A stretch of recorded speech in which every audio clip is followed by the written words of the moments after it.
Praise the lord. ఈరోజు మనం ధ్యానించుకున్నటువంటి వాక్యము లూకా సువార్త 17వ అధ్యాయము 11 నుంచి 19 వరకు. ఇక్కడ జరిగిన విషయం ఏంటి అంటే, యేసు ప్రభువారు యెరూషలేమునకు ప్రయాణమై వెళుతూ ఉన్నారు. అక్కడ ఉన్నటువంటి సమరయ గలిలయ ప్రాంతాల మీదుగా ఆయన గారు వెళుతూ ఉంటే 10 మంది కుష్ఠరోగులు అక్కడ ఉన్నారు. ఆ యొక్క ఊరు బయట వాళ్ళంతా ఏం చేశారంటే, ఇది ఈ దారిని యేసు ప్రభు వెళ్తున్నారని చెప్పేసి వారు విని దూరంగా నిల్చొని, యేసు ప్రభువా మమ్మల్ని కరుణించయ్యా అని చెప్పేసి పెద్ద పెద్దగా కేకలు వేశారు. ఎలాగైతే యేసు ప్రభు వారు నిలిచి వారి కేకలు విని, మీరు వెళ్ళి యాజకులకు కనబరుచుకోండి అని చెప్పారు. ఇక్కడ వాళ్ళు సరే ఆయన చెప్పాడు కదా అని చెప్పేసి ఆ మాట మీద విశ్వాసం ఉంచి వాళ్ళు ఆ మాట చొప్పున బయలుదేరి వెళ్ళారు. వారు వెళ్ళుచూ ఉండగా శుద్ధులయ్యారు అని లేఖనం చెప్తుంది. వెళ్ళుచుండగా శుద్ధులయ్యారు. తర్వాత ఈ 10 మందిలో ఒకే ఒక్కడు తనకు స్వస్థత కలుగుట చూచి గొప్ప శబ్దంతో దేవుని మహిమపరుస్తూ తిరిగి వచ్చి ఆయన పాదాల మీద పడ్డాడు. ఇతడు సమరయుడు. మిగిలిన 10 మంది ఎక్కడా అని యేసు ప్రభువారు అడుగుతున్నారు. ఇక్కడ ఈ ఉపమానం మనకి ఏం చెప్పుద్ది అంటే, దేవుని దగ్గర నుంచి మేలులు పొందినటువంటి మనము ఆయన ఎదుట కృతజ్ఞత కలిగి జీవించాలి అని చెప్పేసి వాక్యం మనల్ని హెచ్చరిస్తాము. ఇక్కడ జాగ్రత్త మనం పరిశీలించినట్లయితే, మొదట వీళ్ళు ఏం చేశారు? ఈయన వెళ్ళిపోతే రాడేమో, ఈయన తప్ప మనకు సహాయం చేయడేమో, ఎవరు సహాయం చేయలేరేమో అని చెప్పేసి గట్టిగా కేకలు వేశారు. మన జీవితాల్లో కూడా మనం అంతే చేస్తాం కదా. మనకి శ్రమలు వచ్చినప్పుడు, మనల్ని ఎవరు పట్టించుకోలేనప్పుడు, మనం లేవలేని స్థితిలో బాగా కూరుకుపోయినప్పుడు మనం ఏం చేస్తాం?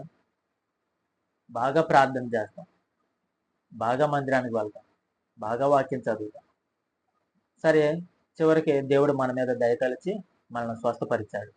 అంతవరకు బాగానే ఉంది, దేవుడు సంతోషిస్తాడు. తర్వాత ఈ యొక్క మేలులు పొందుకున్న తర్వాత ఏం చేశారంటే, 10 మంది పొందుకుంటే కేవలం ఒకే ఒక వ్యక్తి దేవుని కృతజ్ఞతాస్తుతులు చెల్లించి తిరిగి వచ్చాడు. ఆ వ్యక్తి కూడా సమరయుడు. ఇప్పుడు ప్రస్తుతం జరుగుతున్నటువంటి పరిస్థితి ఏంటి అంటే, రక్షణ పొందిన వారు, మందిరానికి వెళ్ళేవారు, దేవుని స్తుతించేవారు, ప్రార్థించేవారు ఎక్కువగా చేసేది ఏంటి అంటే, దేవుని దగ్గర నుంచి మేళ్ళైతే పొందుకుంటున్నారు, ఆయన దగ్గర నుంచి ఆశీర్వాదాలు పొందుకుంటున్నారు, ఆయన దగ్గర నుంచి ఆరోగ్యం పొందుకుంటున్నారు. కానీ ఆయనకు కృతజ్ఞత కలిగి అంత మాత్రం కూడా జీవించట్లేదు. మరి ఎవరు జీవిస్తున్నారు కృతజ్ఞత కలిగి అంటే, ఇంతకుముందు ఎవరైతే దేవుని ఎరగలేదు, ఇంతకుముందు ఎవరైతే దేవుని శక్తిని కానీ ఆయన ప్రభావాన్ని కానీ రుచి చూడలేదు, ఇంతకుముందు ఎవరైతే దేవుని ప్రేమను తెలుసుకోలేదో, వాళ్ళు ఎవరైతే ఉన్నారో దేవుడు తమ జీవితాల్లో చేసిన మేలులను బట్టి ఎప్పటికీ నమ్మకంగా యథార్థంగా దేవుని అనుసరిస్తూనే ఉన్నారు. మరి అనుసరించిన వాళ్ళు ఎవరు? దేవుని తెలుసుకున్న వాళ్ళే. వాళ్ళకి తెలుసు దేవుడు స్వస్థపరుస్తాడని, దేవుడు ప్రార్థిస్తే ఆలకిస్తాడని, దేవుడు తప్పక బలాన్ని ఇస్తాడని తెలుసు. ఇవన్నీ తెలుసు కూడా వాళ్ళు కృతజ్ఞత కలిగి జీవించాలని విషయాన్ని వారు మర్చిపోయారు. ఎవరికి తెలియదు? అందరికీ తెలుసు దేవుడికి ప్రతి విషయంలో కృతజ్ఞతాస్తుతులు చెల్లించాలని. కానీ ఈ రోజుల్లో అలాగ లేదు. కొంతమేరకే స్వస్థత పొందుకునేంత వరకే దేవుడు, మేలులు జరిగేంత వరకే మందిరం, మేలులు జరిగేంత వరకే దైవ సేవకులు, మేలులు జరిగేంత వరకే ఉపవాసం. తర్వాత మనకు అవసరం లేదా? తర్వాత వాక్యం చదవద్దా? తర్వాత ప్రార్థన చేద్దా? తర్వాత స్తుతించొద్దా దేవుణ్ణి?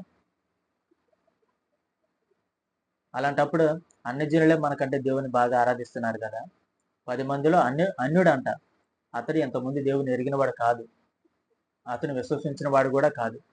ఎప్పుడైతే తన జీవితంలో స్వస్థత కలుగుట చూచాడో, తన గొప్ప శబ్దంతో స్తుతిస్తూ దేవుని పాదాల మీద పడ్డాడు.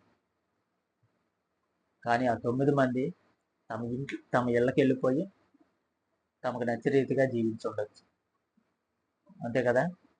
కానీ ఈరోజు నువ్వు నేను ఎన్నోసార్లు ఆయన మన జీవితాల్లో మేలు చేశాడు కదా, ఎన్నో ఆశ్చర్యకార్యాలు చేశాడు కదా, మనం ఊహించిన దానికంటే గొప్ప కార్యాలు చేశాడు కదా.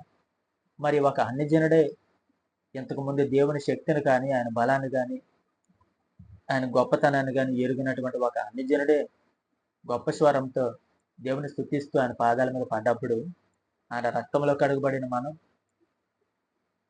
ఆయన శరీరంలో అడ్డుకట్టబడినటువంటి మనం, ఆయన వాక్యములో శుద్ధి చేయబడిన మనం, ఆయన విలువ పెట్టి కొనబడిన మనం ఇంకెంత గొప్పగా దేవుణ్ణి ఆరాధించాలి, ఎంత గొప్పగా దేవుని మహింపరచాలి. ఇదిగో నేను మీకు తండ్రి అని మీరు చెప్తున్నారు కదా, నాకు రావాల్సిన ఘనత ఏది అని అడుగుతున్నాడు దేవుడు. మరి ఇప్పటి నుంచైనా మనం దేవునికి మహిమ తెచ్చే రీతిగా జీవిద్దామా? దేవుని ఎదుట కృతజ్ఞత కలిగి జీవిద్దామా? మన రాజ్యవ్యాప్తి కొరకు ప్రయాసపడదామా? తప్పకుండా దేవుడు ఈ విషయంలో మనకు సహాయం చేస్తాడు కాబట్టి ఆయన చేసిన ప్రతి ఉపకారాన్ని తలంచుకొని దేవుని ఎదుట భయముతోను వణుకుతోను కృతజ్ఞత కలిగి జీవిద్దాం. దేవుని వెలుగును ప్రకాశింపజేద్దాం.